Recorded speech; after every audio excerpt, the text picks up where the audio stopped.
maioria não busca exames de rotina para ver a saúde, por medo.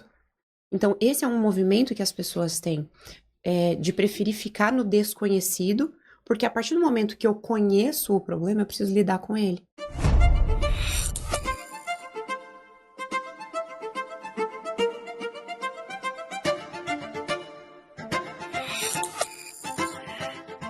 Olá, seja bem-vindo a mais um Fala Med, o podcast da sua jornada médica. E hoje nós temos uma convidada super especial aqui, minha amiga pessoal. Chique, né? Posso falar amiga pessoal, né? Deve, eu ia ficar ofendida se você não tivesse Minha falado. amiga pessoal, Laís Risse. Muito obrigado lá por estar aqui. Obrigada pelo convite. Pô, foi difícil da gente agendar esse horário, né? Ah, né? Concorrido. Agenda cheia, né? Fazer o quê? Pois é, gosto assim, é isso aí. Laís, psicóloga clínica. Quanto tempo já lá? 12 anos? 12 anos. 12 anos. Humanas, né? Não de exatas. Eu me formei em 2023. 12 anos. Vai dar 12 anos esse ano. Ajuda pessoas que vivem no piloto automático, consumidas por ansiedade e cobrança interna. Atua no tratamento de compulsões. Cara, como que isso tá forte hoje em dia, né? Gritante. Gente do céu. E conduz terapias que buscam bem-estar emocional, leveza no dia a dia e mais sentido na forma de viver. É tudo que a gente busca. Tudo. Pacote completo. Seja bem-vinda lá. Obrigado Obrigada, pelo Fê. tempo. Foi um prazer, né? Quando Prazer meu estar eu aqui. fiquei sabendo que ia dar certo a gente gravar, eu falei, poxa, quanto tempo faz, né, que a gente não se vê?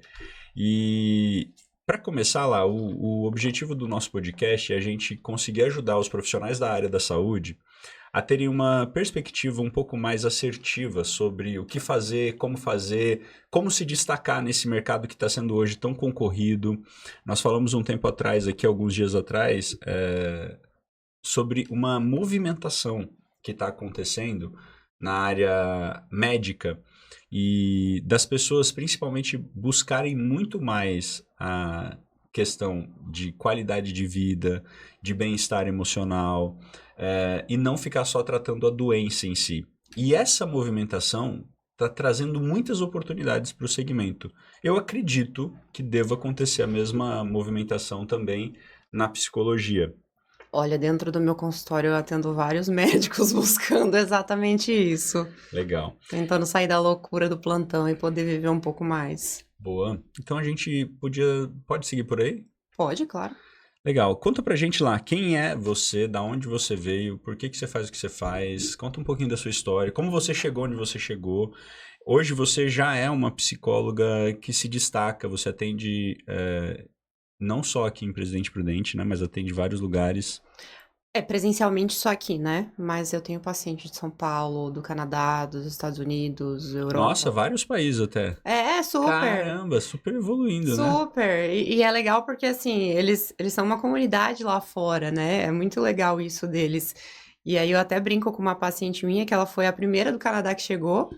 E aí ela saiu indicando para todas as amigas delas. E de quinta-feira eu só atendo o pessoal do Canadá. Caramba, é brasileiro que mora no Que Canadá. são brasileiros que moram lá. E aí é legal, porque eu falei pra ela, pô, vou ter que começar a te dar comissão, né? Porque ou vamos juntar todas as suas amigas, a gente faz terapia em grupo, né? Fazer um grupão. Legal. Mas é legal. O online, ele abriu muitas portas pra gente. Demais. Faz tempo já que você tá no online, né? Desde a pandemia. Bacana. Você, durante a pandemia, já fez essa migração ou foi... Durante. Né? Eu lembro que você tinha alguns cursos online também. Tinha também. Hoje tá meio em stand-by essa parte. Olá, a gente separou alguns dados aqui para falar justamente sobre esses desafios que os profissionais da área da saúde enfrentam hoje, né? Uhum. A gente falou que tem vários médicos aí que te procuram buscando essa sanidade mental, né? Mas existem alguns estudos que mostram o quanto os médicos estão sofrendo por questões emocionais. Olha só que interessante, isso é dados da última pesquisa de qualidade de vida do médico de 2024. 39,8% dos médicos têm alguma doença mental diagnosticada. 22% dos médicos têm o diagnóstico de depressão e mais da metade não busca ajuda ou tratamento e continua atuando. 33,5% dos médicos têm o diagnóstico de transtorno de ansiedade e mais da metade também não busca ajuda. Achei que fosse maior esse número do transtorno de ansiedade. Sério? Sério, porque pelo que eu vejo é grande. É bastante, né? Talvez tá faltando uma galera. Talvez tá faltando uma galera diagnosticar, né? Por isso que não tá tão grande. Exatamente. Não, e aqui eles pegam por amostragem, né? Aham. Se eu não me engano, Ana, eles pegam a amostragem de vários estados, né? Tem uma quantidade. Exatamente, mostra de vários estados, mas assim, dos que participam das pesquisas, né? Provavelmente isso daqui deve ser igual finanças, um assunto super velado entre os médicos, né? Eles não querem ficar falando muito sobre isso, mas quase 30%, 29,2% dos médicos burnout. Nossa, isso tem muito. Mas não tratam. 42,8% dos médicos concordam que o nível de estresse já levou a erros médicos, quase 50%. 71,4% dos médicos concordam que o nível de estresse compromete o relacionamento fora do trabalho. Total. Fato. 26,3% atribuíram o aumento do nível do estresse a dificuldades financeiras. E um dado que me assustou bastante, não nessa pesquisa de qualidade de vida, mas na pesquisa do panorama financeiro do médico, que dos últimos anos, o índice de suicídio entre médicos por questões financeiras tem aumentado muito. Provavelmente, esses índices aqui, quer ver? Esses índices aqui, eles também seguem essa mesma perspectiva, né? Então, assim, é realmente algo preocupante, principalmente por se tratar de um profissional que está à frente de uma pessoa cuidando da saúde, né? Da saúde delas. Da vida, né? Da vida delas, exatamente. Muitas vezes a vida dessas pessoas está nas mãos desses profissionais que estão com essa situação aqui. Como que você vê isso hoje? Como que você entende essa situação hoje? E por que você começou a atender talvez alguns médicos nesse assunto? Já voltando à primeira pergunta e falando um pouco da sua história. Muita coisa de cada vez, calma. Que talvez tenha um TDAH não diagnosticado, então vamos... Onde você quer que eu comece? Não joga esse monte de informação para eu ter que elaborar tudo junto. Não, vamos lá. Então primeiro começa da onde eu te perguntei de início, do porquê que você começou a fazer esse trabalho. Não, da onde você veio, por que você começou a fazer esse trabalho, o que te chamou a atenção na psicologia? Por que eu escolhi a psicologia? Adivinha, gente?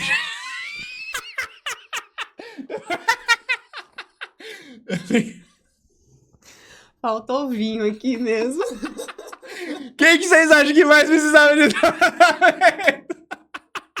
Não é o caso que eu fui pra me tratar, tá? Eu já fazia terapia.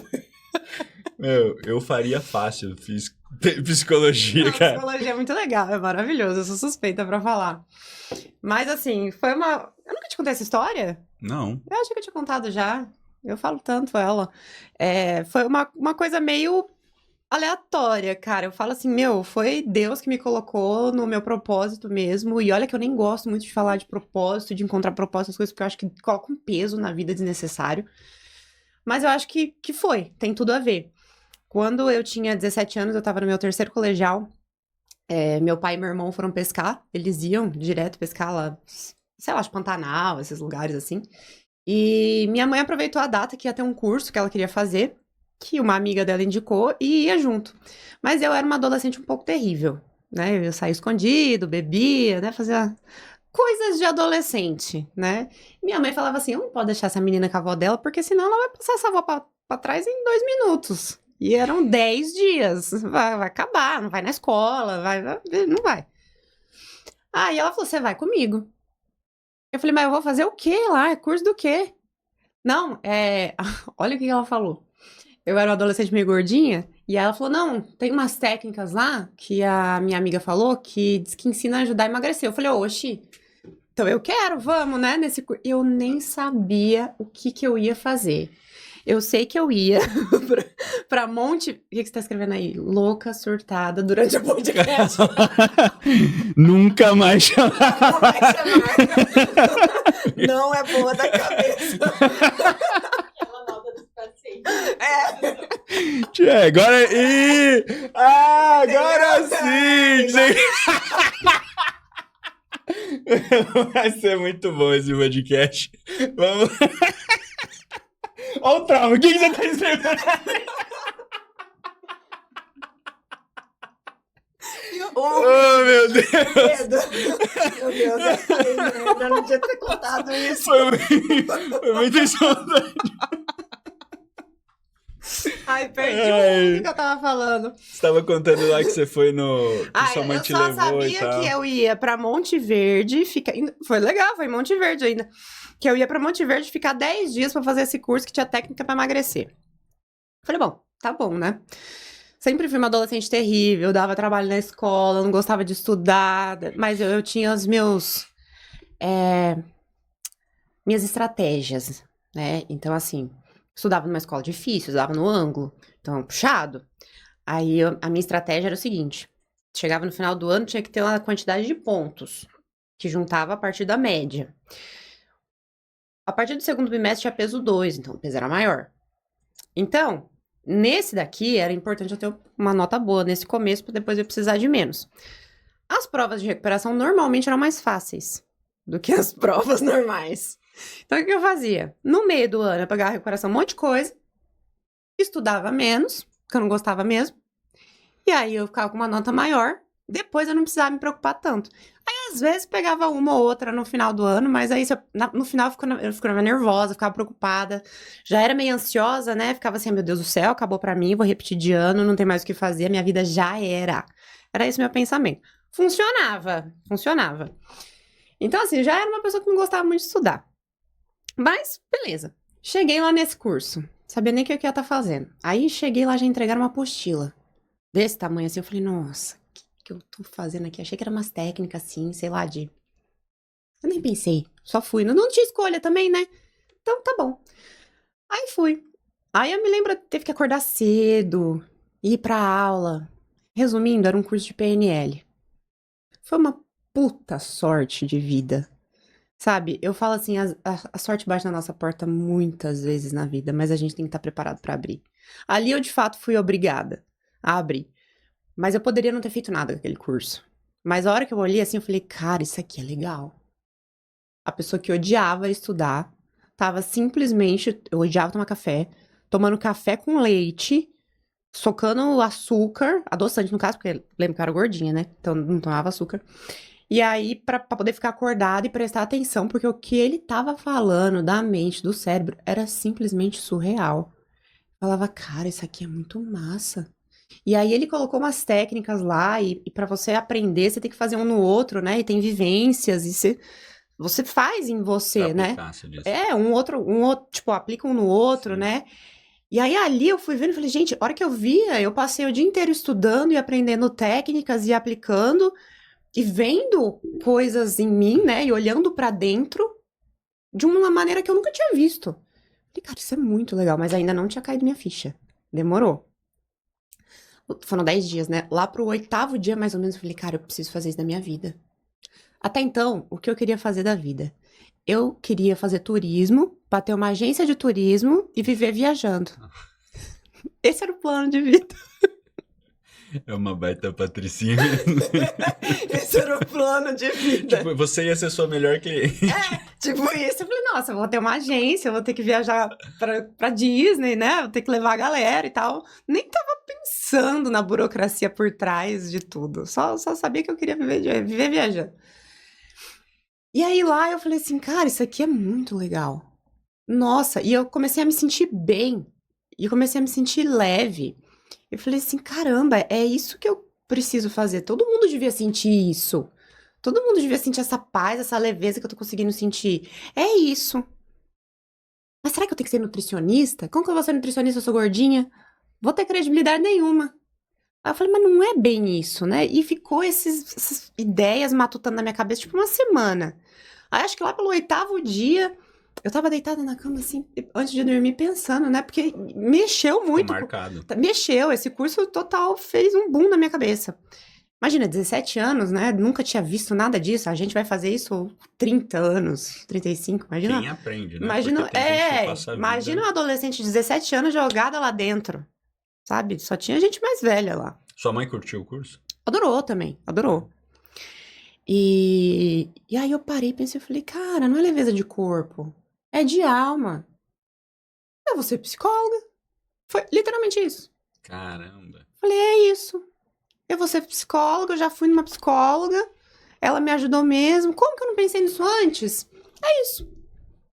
E foi assim, a decisão. Voltei pronta, decidida e fui. Olá, lá você teve um insight, teve uma exposição a essa realidade, porque de fato é uma realidade, né? Uhum.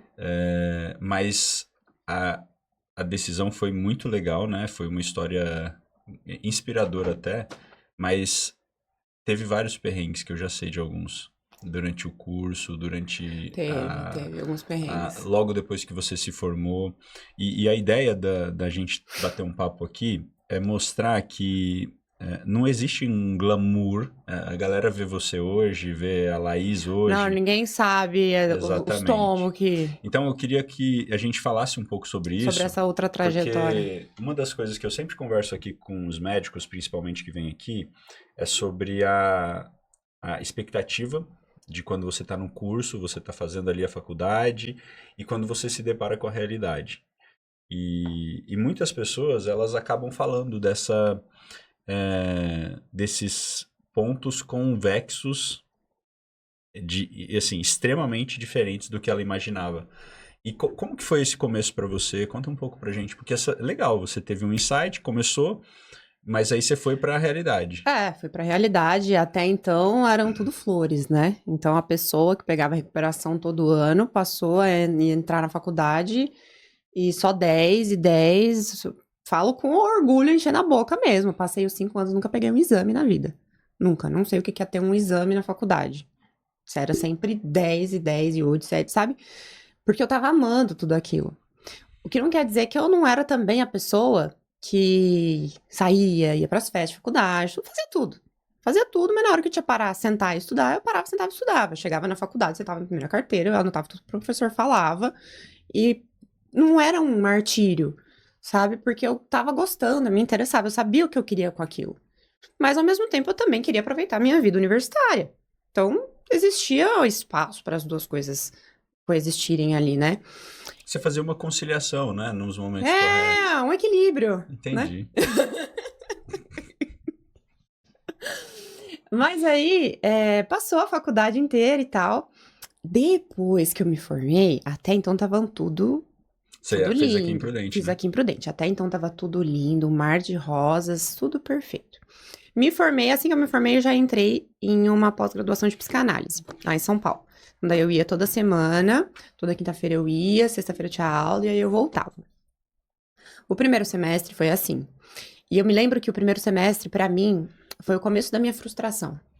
Até então, talvez eu não tinha me frustrado ainda com essa vida.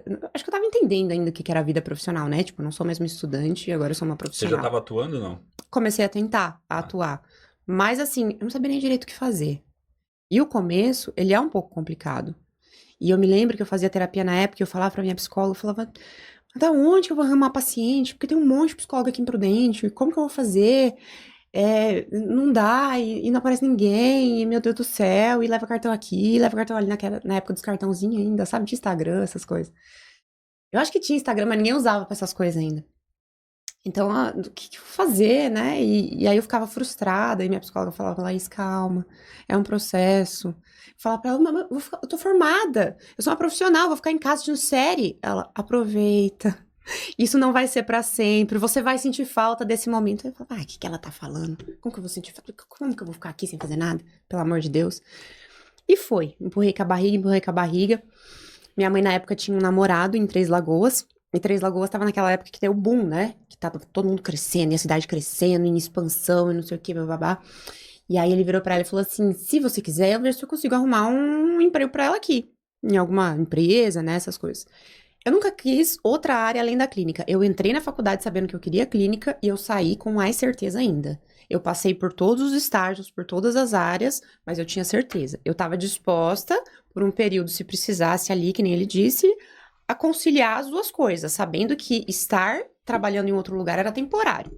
para que eu pudesse equilibrar a clínica e sair. No fim, não virou em nada. Aí teve um dia que eu fiquei puta da vida.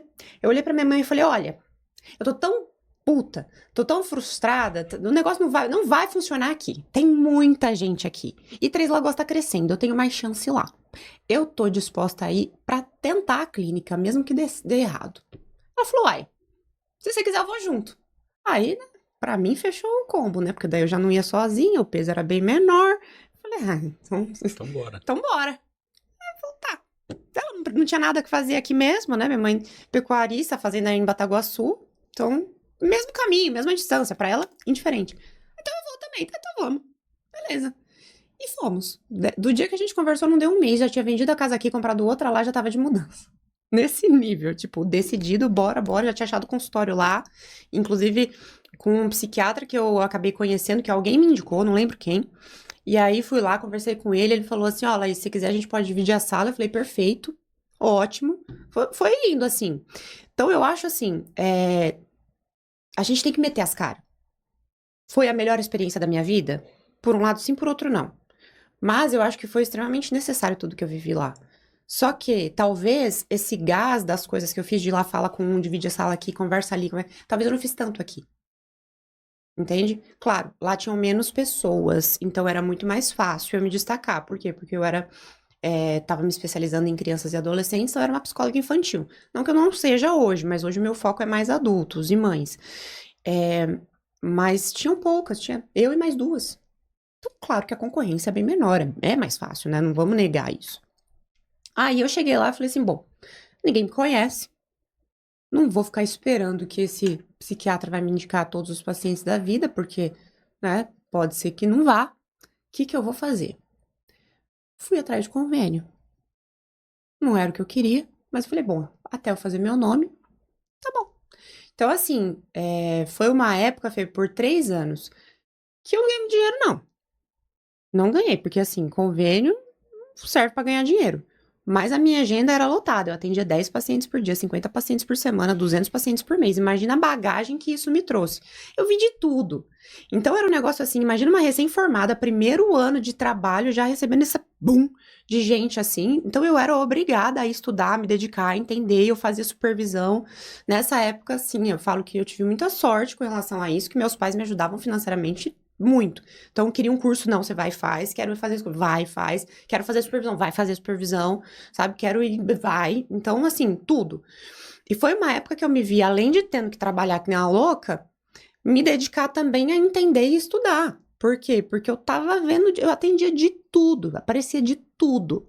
Coisas assim que às vezes eu ficava chocada, que eu levava pra minha terapia pessoal mesmo, sabe? Tipo, abusos, essas coisas. Eu nunca tinha visto de perto isso. A gente sabe que existe, mas eu nunca tinha conhecido e estado em contato com alguém que me falasse explicitamente o que é isso. Então, aquilo me chocou muito, sabe? Então, eu vejo que também foi o sair de uma infância, uma adolescência um pouco idealizada sobre a vida, para ir para a vida real também, sabe? Então, foi muita coisa ao mesmo tempo, mas ao mesmo tempo foi muito bom. Então eu falo assim, por uns 2 anos, eu meio que não tive uma vida pessoal, sabe? Eu não sei se esse é o caminho certo a fazer, eu não sei se é o melhor, mas foi o que eu consegui na época e foi o que deu. Tive que correr atrás desse outro lado depois, mas foi uma escolha, entende? E foi muito bom. Eu trabalhava a semana inteira, ainda levantava às 5h30 da manhã para poder ir pra academia, porque, imagina, você atender 10 pacientes, parecia que a hora que eu saía tinha sido atropelada por um caminhão. Não tinha energia pra nada. Então, eu ia de manhã, eu não ia. E aí, eu ia cedinho, depois 8 horas da manhã, tava no consultório, ficava até às 8, não voltava nem pra casa pra almoçar. Almoçava rapidinho lá mesmo e depois voltava às 8, dava mais umas 2 horas ali, comia alguma coisa, esperava. E dormia. Às vezes eu não conseguia nem conversar com a minha mãe, porque minha cabeça já tava tão assim que não tinha. E é engraçado que hoje, eu não atendo mais esse número de pacientes, mas se eu precisar atender, o meu desgaste não é mais tanto quanto era antes. Porque imagina, a minha mente não estava acostumada a trabalhar nesse automático. Hoje, meu trabalho já é um pouco mais automático, mas não estava. Então, o nível de raciocínio que eu precisava ali, de energia para isso, era muito grande. Então, de fato, eu não tinha no resto do dia, eu não tinha. Se alguém me chamasse para sair, Eu fiz poucas amizades lá, porque vez ou outra eu dava conta. Você estava construindo suas Eu tinha um foco. sinapses. É, mais ou menos.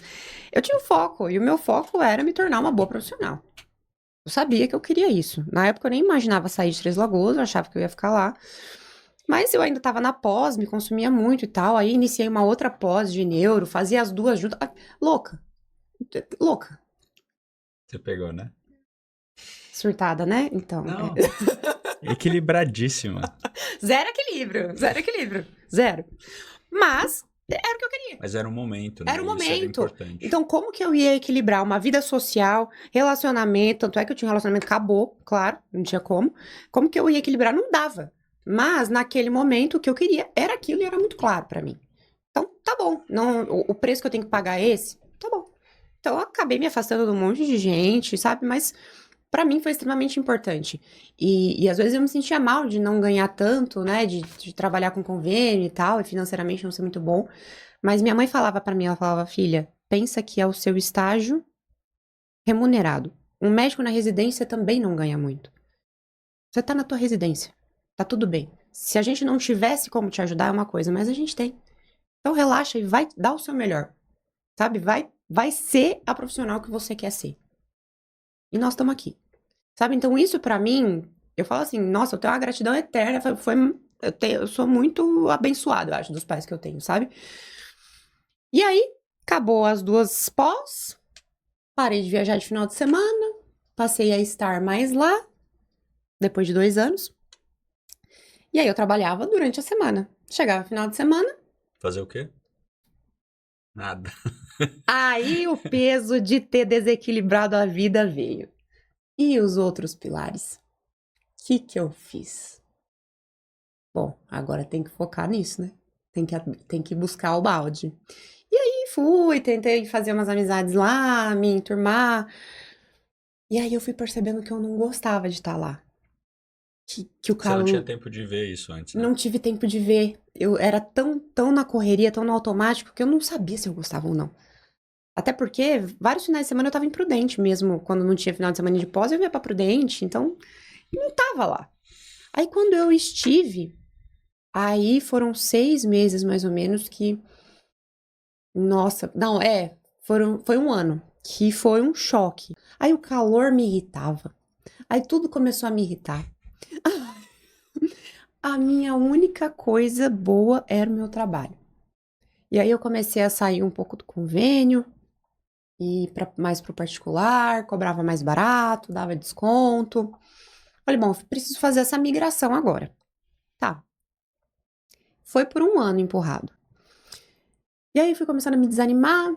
Quando eu vi, eu já não levantava mais assim que pouco para ir pra academia. E aí eu já tava indo menos. E aí eu já não tava mais tão preocupada. E aí eu vinha pra Prudente, e quando eu ficava lá, eu ficava em casa, sozinha. Ou eu ia pra Bataguaçu, nisso minha mãe não morava mais lá, foi pra Bataguaçu, e às vezes eu ia pra lá. Aí eu me lembro até hoje, eu tava no meu apartamento lá, um dia, sentada na sala, assim, a televisão passando qualquer coisa, que eu não tava nem prestando atenção, com uma taça de vinho na mão, assim. Caramba, eu tô depressiva. Nesse nível. Aí fui parar e pensar nos critérios, né, da depressão. Falei, eu encaixo em todos. Fudeu.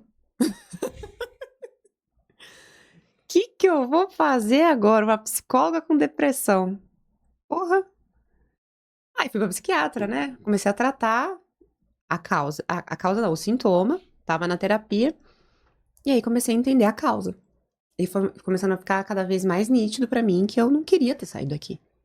Que eu saí porque eu fiquei com medo. Porque eu achava que não ia dar certo. E fui buscar o caminho mais fácil, no meu ponto de vista, que não foi nem um pouco fácil. E aí eu falei, e agora? Aí entrou o dilema. Como eu largo um consultório totalmente estabilizado? Eu era das psicólogas mais procuradas para criança e adolescente. Revistas me chamavam para dar entrevista e eu nem pagava. Já cheguei a pagar uma daquelas que você vai, paga, né, para aparecer na revista, mas vinham às vezes pedir. E eu nem era pago, era tipo procura mesmo, sabe? Eu falava, caramba, como que eu vou fazer isso lá? Será que é loucura? Será que não é? Entrei nesse conflito interno. Falei, e agora? Passei alguns meses nessa, vou, não vou, vou, não vou, vou, não vou. Aí teve um dia, sei lá, uns 2 meses antes de eu decidir, que do nada eu tava aqui em Prudente, na casa do meu pai. Aí eu falei, cara, eu preciso pelo menos fazer alguma coisa diferente no meu consultório. Meus pacientes estão patinando na terapia, eu tô patinando, não consigo decidir, não consigo chegar num lugar. Freud falava que a gente tinha que descobrir o que da questão, que aí o problema se dissolvia. Aí eu tô descobrindo aí mais que do que devia ter, e não vai, não resolve, né? Preciso buscar outra coisa, não é possível. E aí eu, na casa do meu pai, do nada, falei assim, cara, aquele curso de PNL, o professor um dia fez uma demonstração de hipnose, assim, só pra mostrar pra gente como é que funcionava. E eu achei legal. Falei, nossa, isso é interessante, né? Pra dor, assim. Na época não tinha muito desses negócios de laser pra depilação, essas coisas. Olha o meu pensamento na época. Nossa, isso daí deve ser muito bom pra fazer depilação, porque eu vou depilar e não vou sentir dor. Um dia eu vou aprender esse trem. Juro, foi o meu pensamento, ficou guardadinho na caixinha. Do nada isso veio. Falei, e se eu for buscar esse trem de hipnose aí, né? Pesquisei no Google do nada, preenchi, achei um site lá, o primeiro que eu vi, preenchi o meu cadastro, no dia seguinte a menina me ligou, fechei a formação com ela, e foi aí que eu comecei. Fui uma e voltei outra. Voltei decidida, falei assim, cara, você quer saber? A minha paz vale mais. Eu nem tô ganhando rios de dinheiro aqui. Tá ok, tem potencial? Tem, mas qual que é o custo? O custo é a minha paz? A minha sanidade mental? Ah, não, isso é muito caro. Eu vou voltar e seja o que Deus quiser. Tinha planejamento financeiro? Zero. Tinha um dinheirinho guardado? Tinha. O que eu fiz? Já que eu vou voltar e começar do zero, vou tirar o meu mês sabático. Tinha umas amigas na Europa fazendo um mestrado. Falei, amiga, posso ir ficar na sua casa? Vem, amiga, vem pra cá, vamos dar uma passeada. Fiquei 40 dias na Europa. Torrei tudo que eu tinha guardado. Super inteligente. Até engasgou, né? Até engasguei. Tudo bem. Né?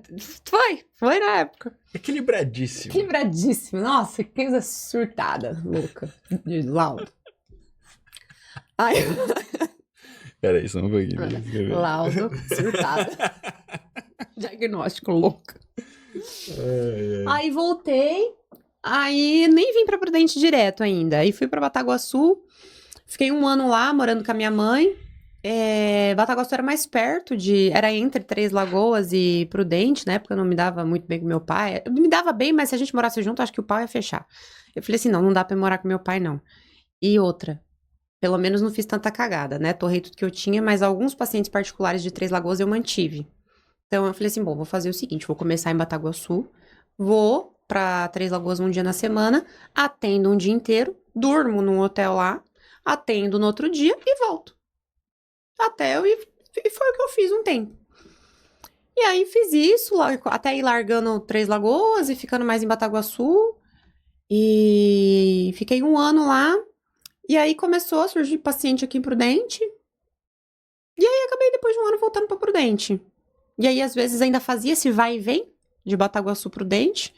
Mas também fiz pouco tempo. E aí logo, tipo um ano, acho. Aí logo em seguida já veio a pandemia, e aí a pandemia me ajudou a, tipo, fica aqui, filha. Agora não dá pra ir mais.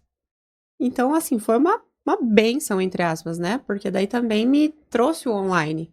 E aí nisso eu já tava na hipnose, comecei a dar curso. Na época eu namorava um cara que dava curso de hipnose também. Quando a gente dava curso junto e tal.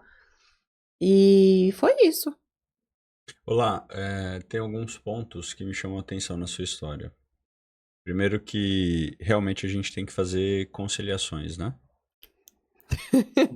A gente tem que conciliar algumas coisas. A gente tem que conciliar. Mas às vezes não dá pra conciliar tudo, né? Não é às vezes. Sempre não dá pra conciliar. Não dá. Porque na verdade a gente tem que fazer escolhas do que a gente quer priorizar naqueles momentos, né? Então no seu começo você priorizou a sua profissão em detrimento de outras coisas, mas ficou nítido que depois você, como você mesmo usou a expressão, os outros pilares da sua vida, eles não estavam tão bem estruturados. E eu vejo que isso é muito a realidade do profissional da área da saúde também. do médico que terminou a residência, ou que não fez a residência ainda, que saiu da faculdade, ele também tem que priorizar algumas coisas. Todo mundo, eu acho. Todo mundo tem. Não tem todo como. mundo tem. Eu vi um post no Instagram esses dias que falava assim, que a vida adulta é sobre você escolher qual peteca você vai deixar cair. Ou seja, um puta desequilíbrio. Uhum. Mas a gente busca ele, né? É. E aí, às vezes, as escolhas, elas fazem a gente sofrer por um tempo sem saber exatamente o que você falou dos o quês, né? É o que você falou, né? Do Freud. Pra gente buscar o quê? Do que da questão. Do que da questão. E o que eu percebo que acontece na maioria dos casos? E trazendo a sua experiência pessoal, que é muito rica, para a realidade dos nossos ouvintes. Nem sempre eles conseguem entender o que da questão. E aí a gente chega nesses números que a gente falou no começo do podcast. De estarem...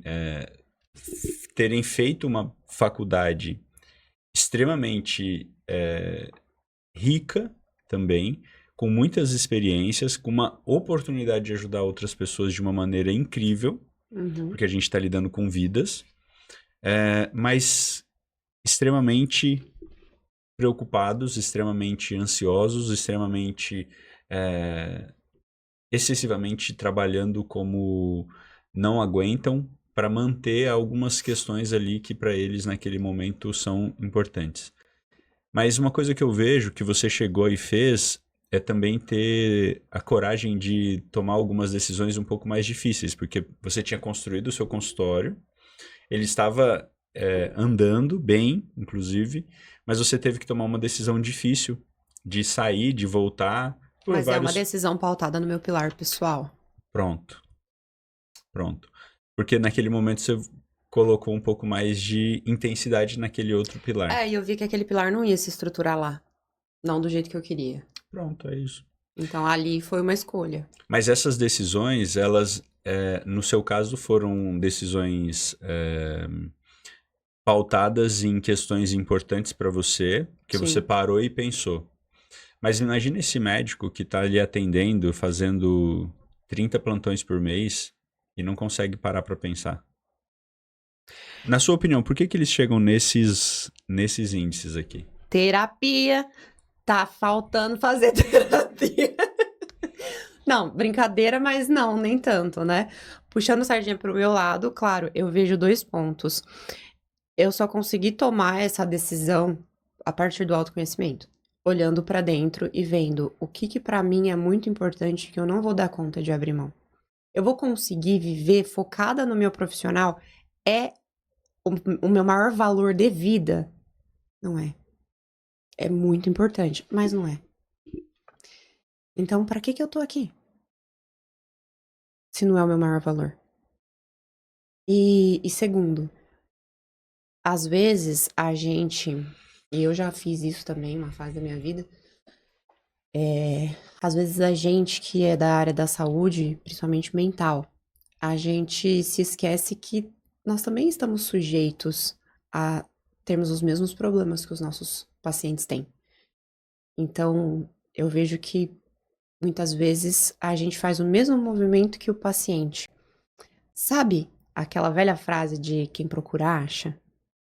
Mas só acha se tem algo pra achar. E se achar algo e esse algo ainda for pequeno, é mais fácil de resolver, mas as pessoas não pensam desse lado. Então, vamos pensar um movimento básico da maioria dos seres humanos. A maioria não busca exames de rotina para ver a saúde. Por medo. Então, esse é um movimento que as pessoas têm. De preferir ficar no desconhecido, porque a partir do momento que eu conheço o problema, eu preciso lidar com ele. Então, é melhor eu não tenho nada, tá tudo bem, do que eu assumir que existe um problema. Por quê? Porque assusta.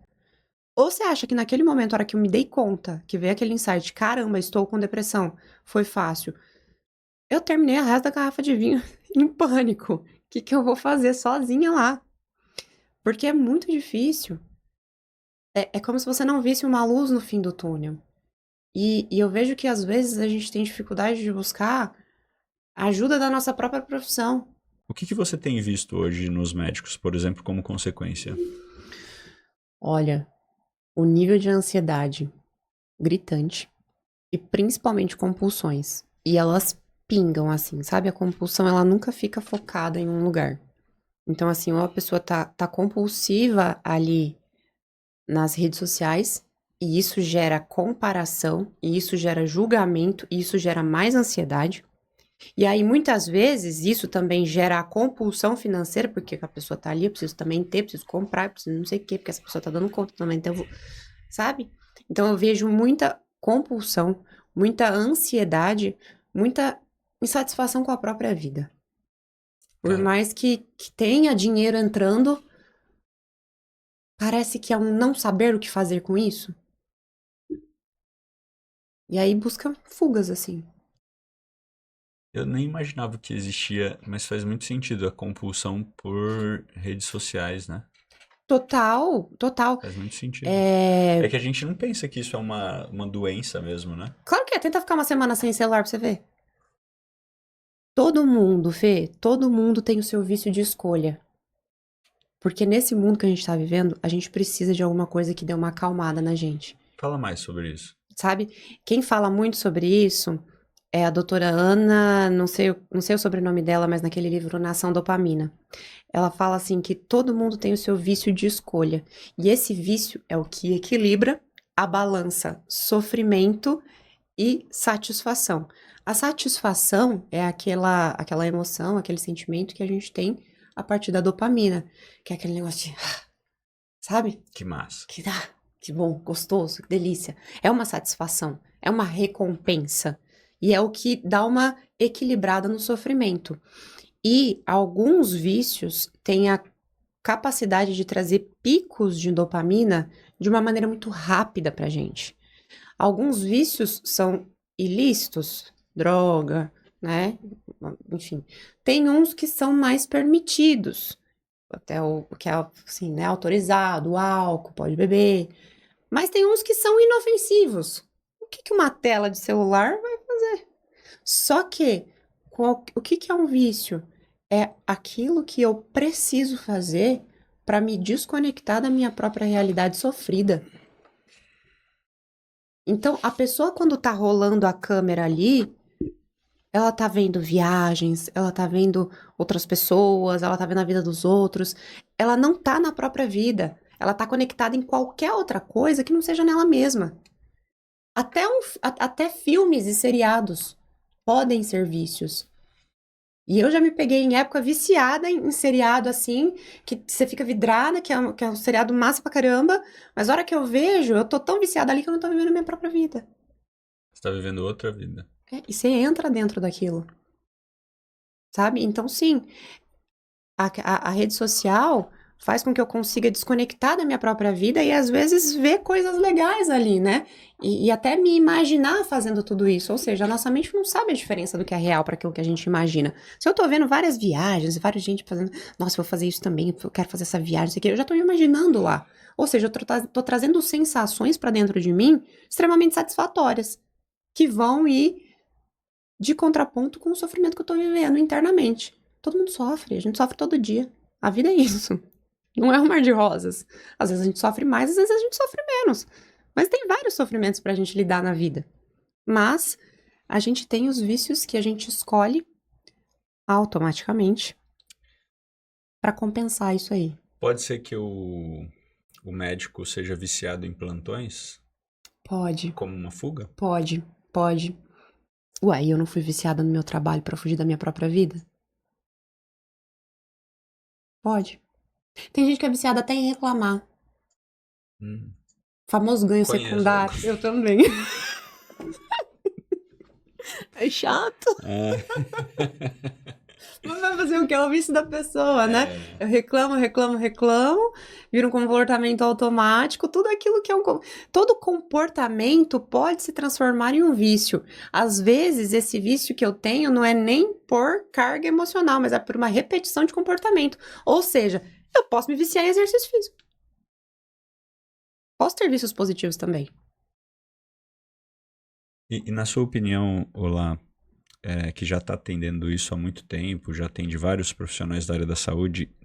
Na sua opinião, qual que são assim os passos iniciais para um médico que se identificou nesse cenário e ele quer sair desse ciclo? O que, na sua opinião, óbvio, procura terapia, beleza, É. o primeiro, está tudo bem. A gente já entendeu, né? Sim. A gente já entendeu essa Exatamente. parte. Vou ter que Começa pelo segundo. Vou ter que repetir. Então, a partir desse ponto, né? Mas assim, é o que a gente vai fazer dentro da terapia. Claro, não é só a terapia, Fê, que faz isso na nossa vida. Existem muitas outras maneiras da gente fazer isso também. E também tem essa, se eu descubro e encontro estratégias dentro da terapia e não levo isso pra minha vida, eu tô só ensaiando. Imagina uma pessoa que faz um ensaio de uma peça de teatro e nunca apresenta. Não faz muito sentido, né? Então, eu entrei nesse dilema com um paciente ontem mesmo, né? Ele tava com o parquinho pegando fogo por meses. E aí veio e apagamos isso, apagamos aquilo, fomos acalmando aqui, acalmando ali, aprendendo a lidar aqui, aprendendo a lidar aqui. E aí ontem ele falou assim, foi trazendo umas questões, ele, Laís, eu não... É médico. Acho que eu não tenho muita demanda hoje. Eu falei assim, não, seu parquinho já apagou o fogo, mas olha quanta coisa você descobriu sobre você mesmo para que você não deixe pegar fogo de novo. Então a terapia tem esses dois passos. Primeiro a gente vai apagar o fogo. E aí a gente apaga como? Claro, se conhecendo, entendendo os nossos limites, mas aprendendo a equilibrar os pilares da nossa vida. A colocar a energia necessária em cada um deles. A ver o que tá bagaçado, que eu preciso dar uma arrumadinha ali. O que eu não tô dando atenção, que eu preciso dar uma consertada. E aí, depois, eu vou reaprender como manter isso assim. Vai manter eternamente? Claro que não. Mas, quando eu tô presente e percebendo a vida e a mim mesma, eu consigo perceber quando eu tô começando a caminhar pra bagaceira de novo. E aí não. Esse é o famoso autoconhecimento. É o famoso autoconhecimento. O autoconhecimento, ele não é um mar de rosas. Não, na verdade, ele é desafiador. Ela é desafiador. Mas não ter esse autoconhecimento também cara. Entendeu? É tipo assim, É estresse pra todo lado. a gente vai viver os efeitos do problema de qualquer forma.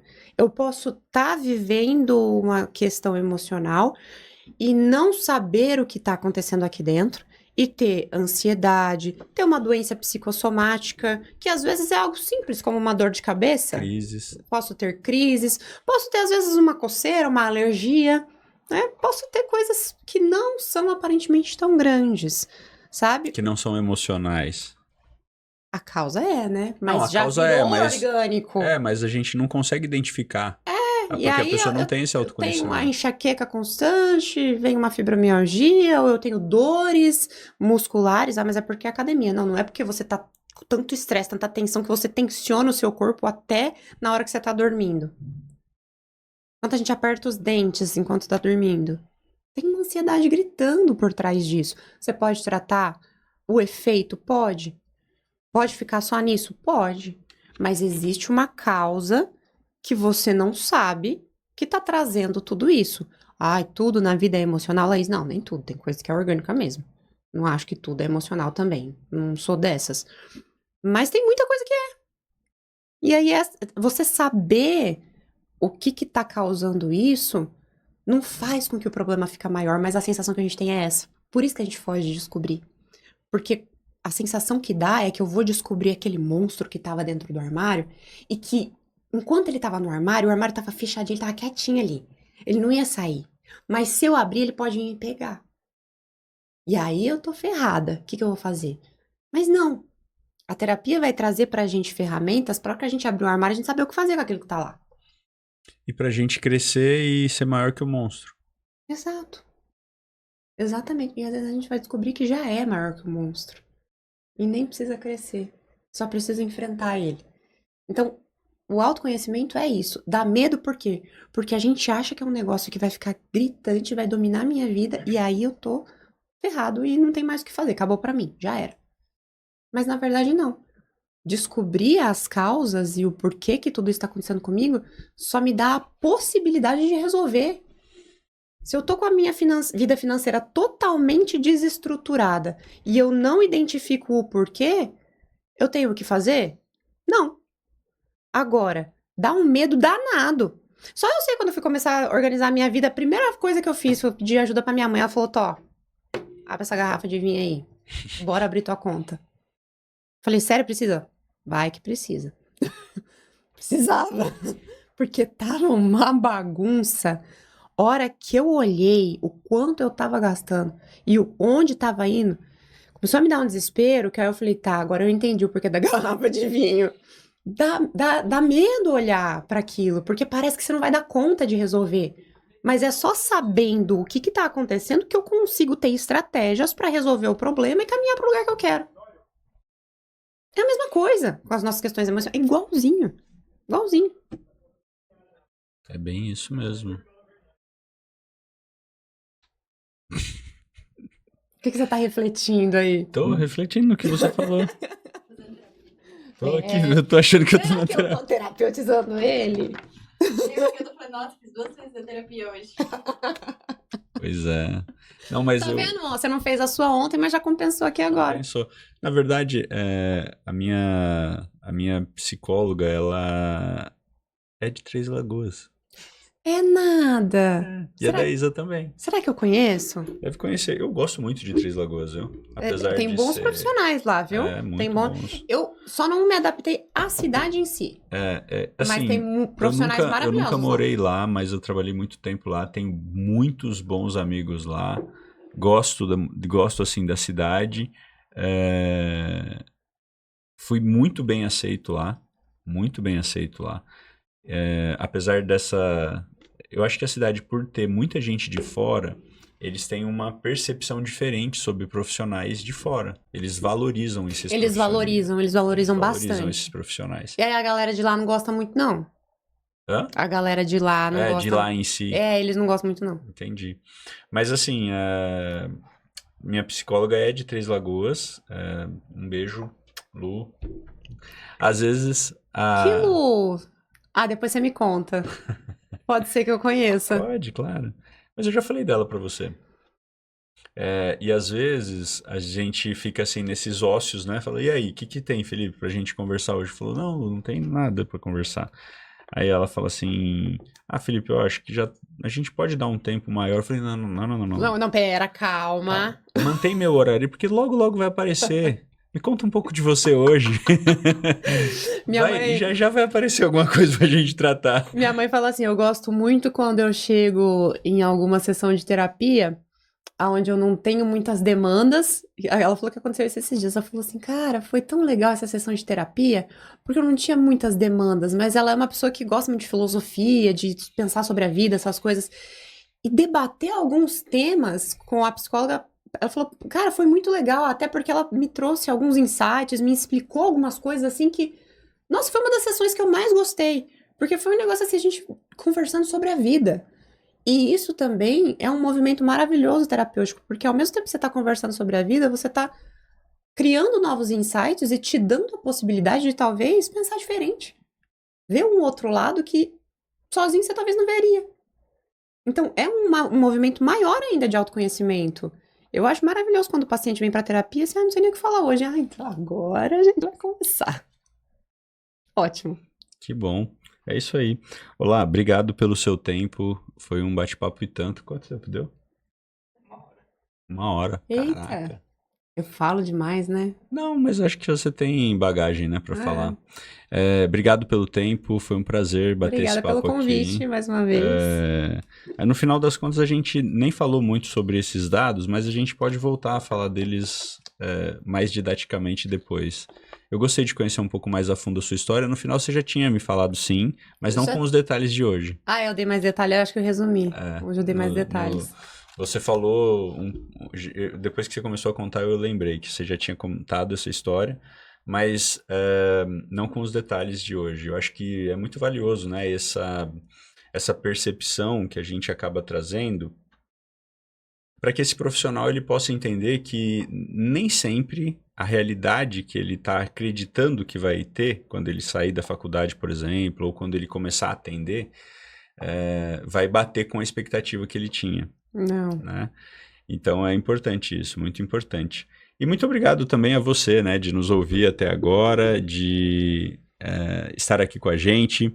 Se você gostou desse episódio, aciona aqui o sininho para você receber as notificações semanalmente. Todas as terças-feiras às 18 horas nós estamos lançando esse podcast. Quero agradecer ao nosso patrocinador, o Grupo Santinoni, que providencia tudo isso aqui para a gente fazer esses episódios para vocês. Inclusive, quero lembrá-los que na próxima semana, no dia 25 de junho, nós vamos ter uma Masterclass para falar sobre como você pode resolver os seus problemas financeiros definitivamente.